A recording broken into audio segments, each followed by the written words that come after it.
antara yang mengambil dan diambil kesempatan. Semalam, Jom Channel mendedahkan kenyataan Setiausaha Badan Perhubungan PAS Selangor, Zaidi Abdul Talib yang mempersoalkan adakah dengan menjadi pak turut kepada DAP merupakan salah satu usaha Parti Amanah Negara, amanah mengukuhkan kerajaan perpaduan.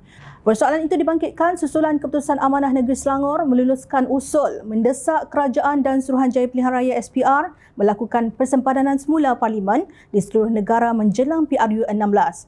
Zaidi mendakwa keputusan amanah itu dibuat kerana menuruti kehendak DAP yang mempunyai kerusi parlimen terbanyak dalam kerajaan hari ini dan kononnya DAP hanya menggunakan parti itu untuk menampakkan seolah-olah agenda persempadanan semula datang dari suara akar umbi orang Melayu.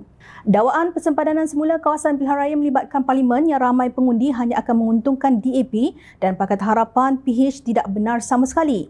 Sebaliknya, Naib Pengerusi DAP Perak Dr. Abdul Aziz Bari menganggap proses itu penting agar sistem Suruhanjaya Pilihan Raya SPR selaras dengan piawaian antarabangsa. Persempadanan semula kawasan pilihan raya ini ada formula tertentu dan sekiranya ini dipatuhi oleh SPR, saya tidak nampak ada masalah. Tetapi pihak yang selama ini bermain dengan isu agama, bangsa dan institusi diraja 3R mula bimbang dengan proses persempadanan semula kawasan pilihan raya. Sedangkan majoriti pengundi di Malaysia adalah Melayu dan Islam. Apa yang pembangkang takut? Setakat ini, saya rasa mereka yang bising tidak setuju kerana takut kalah, katanya. Mengulas lanjut, Abdul Aziz yang juga pakar perlembagaan berkata secara umumnya pelaksanaan persempadanan semula kawasan pilihan raya ialah untuk mewujudkan pilihan raya yang adil dan demokratik.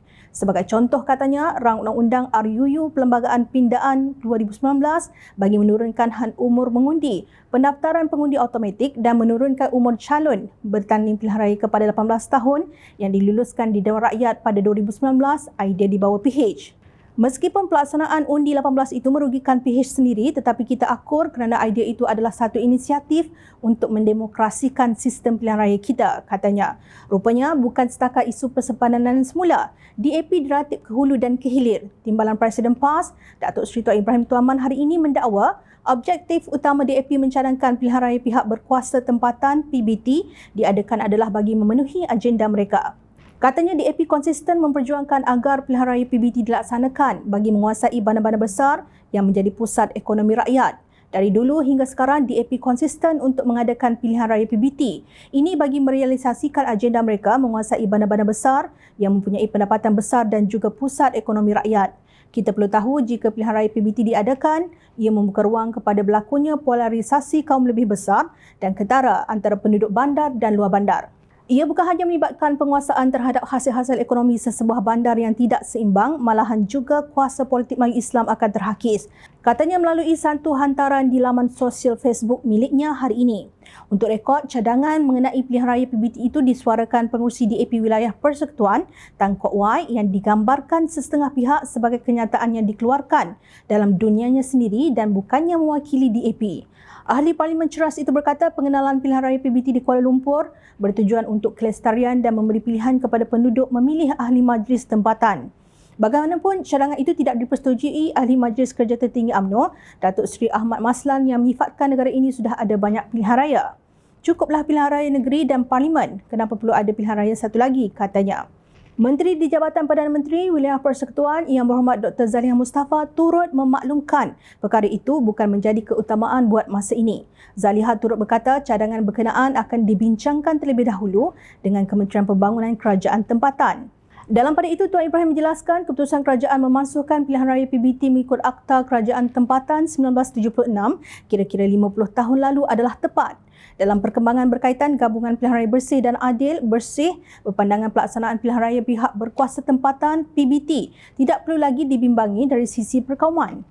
Pengerusinya Muhammad Faisal Abdul Aziz berkata penduduk Kuala Lumpur pada hari ini adalah berbilang kaum dengan Melayu menjadi majoriti.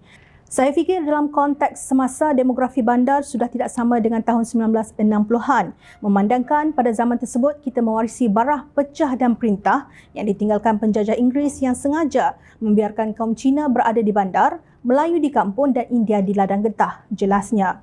Tegas bekas Presiden Abim itu tidak boleh nafikan kebaikan pilihan raya PBT kerana ia akan memperkasa suara rakyat dalam membawa isu setempat selain memastikan peningkatan nilai kebertanggungjawaban pihak berkuasa. Ia juga secara tidak langsung akan meringankan kerja ahli parlimen dan ADUN yang sebelum ini terpaksa menyelesaikan semua isu setempat melibatkan sampah sarap, longkang tersumbat dan sebagainya. Sedangkan tugas mereka adalah untuk menggubal serta menyemak undang-undang dan dasar penting negara. Untuk makluman, terdapat 151 pihak berkuasa tempatan PBT di seluruh negara dengan 19 daripadanya berstatus Majlis Bandaraya atau Dewan Bandaraya. Yang mana satukah pendapat yang konkret dan betul? Siapakah yang bakal mengambil kesempatan dan siapa pula yang bakal diambil kesempatan? Usah dibincangkan isu ini mengikut kefahaman perkauman, namun keputusan yang holistik mewakili setiap lapisan masyarakat perlu diambil kira tanpa mencarikan fabrik keharmonian dan kesejahteraan pelbagai bangsa dan agama di negara yang berdaulat ini. Keputusan yang bijak perlu dibuat dan bukannya bertikam lidah yang tiada berkesudahan. Bijak pandai pimpinan diperlukan untuk menyelesaikannya demi rakyat yang tidak pernah mempedulikan kesenangan dan kuasa untuk mana-mana pihak. Jaga keharmonian kaum, pelihara keindahannya. Jika sesuatu keputusan itu membawa lebih banyak keburukan, hentikan. Namun, jika ianya membawa lebih banyak kebaikan kepada rakyat, teruskan. Ingat, rakyat sentiasa memahati.